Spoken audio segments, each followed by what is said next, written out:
여러분 안녕하십니까? MBC 뉴스데스크 부산입니다.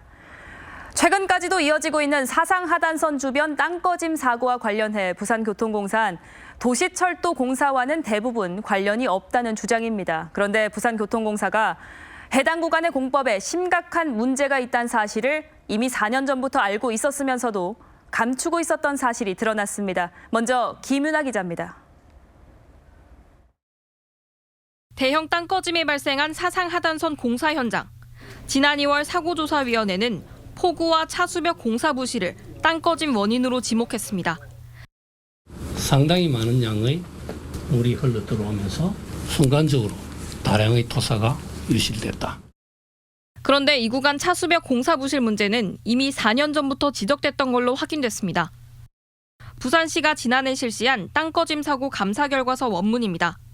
차수벽 시공을 맡은 업체는 3차례 시험에서 이 공법에 대해 성능 적합 판정을 내리고 2020년 공사에 착수했는데 알고 보니 이 업체는 품질 시험을 할 자격도 없으면서 셀프 적합 판정을 한 것으로 드러났습니다. 결국 차수벽 성능에 문제가 생겼고 이듬해인 2021년부터 공사장 벽면에서 지하수와 토사가 유출돼 공사가 중단되는 일까지 발생했습니다. 땅꺼짐뿐 아니라 시설물 붕괴로도 이어질 위험천만한 상황이었습니다. 대한토목학회까지 나서 차수벽 성능을 다시 검증한 결과 기준치에 못 미친다는 게 확인됐고 공사 현장에 맞는 시공법도 아니란 결론이 나왔습니다. 하수 기능이 안 되다 보니까 지하수들이 계속 쏟아져 내려오는 겁니다. 그래서 굴착을 하다가 계속 물이 들어오다 보니까 공사를 중단시킬 수밖에 없었고요. 하지만 발주처인 부산교통공사는 이런 사실을 알고도 사업비 확보가 어렵다는 등의 이유로 문제의 차수벽을 그대로 사용했습니다. 이 업체가 했던 걸 지금까지 쭉 써왔던 건가요? 네네, 그대로입니다. 그 BCF 공법 자체가 잘못했다 그런 건 아니거든요. 이후로도 주변 땅꺼짐 사고는 계속됐고 부산시는 지난달에야 부산교통공사에 관리 부실 책임을 물어 담당자 주의 처분 등 33건의 신분 조치를 요구했습니다. MBC 뉴스 김윤아입니다.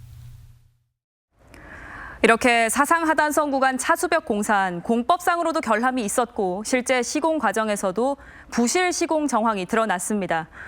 잇따른 땅꺼짐 사고와 관련이 있는 게 아닌지 명확한 조사가 필요해 보입니다. 이어서 유태경 기자의 보도입니다. 도시철도 사상하단선 공사처럼 연약 지반에서 공사를 할 땐 무엇보다 차수벽 공사가 중요합니다. 시멘트와 중탄산소다, 물 등을 섞은 차수 물질을 지하로 투입해 연약 지반을 딱딱하게 굳히는 작업인데 부실할 경우 지하수와 토사 유출로 붕괴 사고를 일으킬 수 있습니다. 실제 2020년 부전마산 복선전철 터널 붕괴 사고도 차수벽 문제로 지하수가 새어나오면서 발생했습니다. 그런데 사상하단선 공사 과정에서도 차수벽 부실 시공 정황이 확인됐습니다. 반드시 일정 비율로 섞어야 하는 차수물질 일부가 누락된 정황이 드러난 겁니다. 서류상엔 사고 구간 공사 과정에서 중탄산소다 13만 kg을 썼다고 나와 있지만 실제 세금 계산서를 확인해봤더니 10분의 1인 12,000kg만 구입한 것으로 나와 있습니다. 중탄산소다는 유속이 빠른 지하에서 차수물질을 빠르게 굳도록 하는 촉매제로 부족할 경우 성능 문제가 불거질 수 있습니다. 습기가 좀 있더라도 굳게 만드는 그런 역할을 하는 거거든요. 그게 10분의 1이라는 얘기잖아요. 부실하게 만들어졌다. 부산시는 공사업체에 세금 계산서 전체를 증빙으로 요구했지만 업체는 현금으로 결제해 자료가 없다는 황당한 답을 내놨습니다. 자재의 기록 관리나 이런 것들이 안 돼 있다 보니까 소명을 요구했을 때도 이제 업체에서도 제대로 된 자료를 제출하지 못했습니다. 부실 시공과 공사비 착복 의혹을 확인하기 위해선 수사 의뢰가 필요한 상황이지만 부산시는 부산교통공사에 시공사에 벌점을 주라는 통보만 내린 상태입니다. MBC 뉴스 유태경입니다. 다음 소식입니다. 미국 트럼프 행정부의 관세 정책으로 인한 충격으로 철강 산업 경기 전망이 악화되고 있는데요.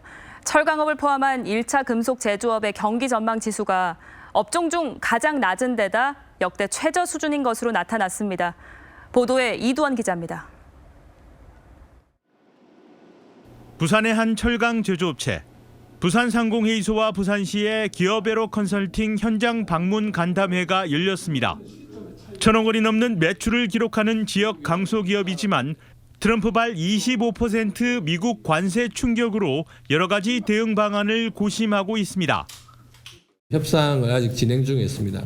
어쨌든 저희 업체 입장에서는 추가 부담이 생기는 거라서 부산상공회의소에서도 좀 다각적인 어떤 지원 대책을 한번 마련하도록 그렇게 하겠습니다.